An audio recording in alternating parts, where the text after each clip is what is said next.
My name is Austin Edenfield. I graduated from the assistive-technology program at CSUN College at California State University, Northridge, and I am currently an assistive-technology professional. What I do is I work for a company called Reliable Medical, and I work with complex rehabilitation technology. That can be anything from having a client with locked-in syndrome be able to operate a power wheelchair and control their seating functions and drive it by only using their eye gaze, to maybe someone who is low vision and propelling a manual wheelchair, putting some blind spot sensors on there that are programmable, that vibrate or beep, or maybe both when they get too close to an object. So I use assistive technology pretty much every day in my work. When I think back at my time at CSUN, I think I really enjoyed the capstone project. I did my topic on pediatric mobility, specifically power wheelchairs for kids. It used to be called early intervention. Now it's called on-time intervention. I got to use that capstone project as a chance to interview some really cool people.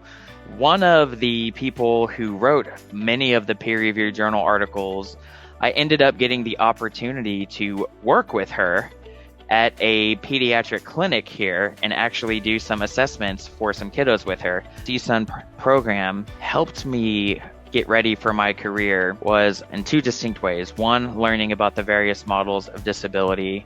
Two, learning about the legislative history of disability advocacy and disability rights. Learning the different models of disability was really, really helpful in kind of learning specifically the social model of disability versus the medical model of disability, the charity model of disability, and the biopsychosocial model of disability.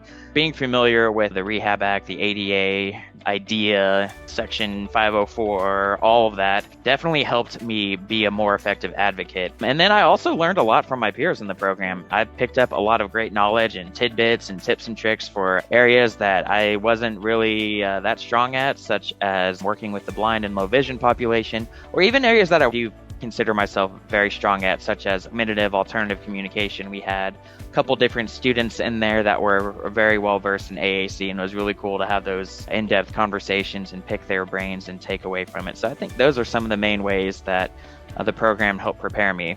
You're going to get out what you put in. If you kind of breeze through it and aren't really reading discussion board questions in depth or reading the answers from your cohort in depth, you're not going to take away a whole lot. But if you spend the time, it is extra time to really read every single person's response in depth, even if you only have to respond to one or two.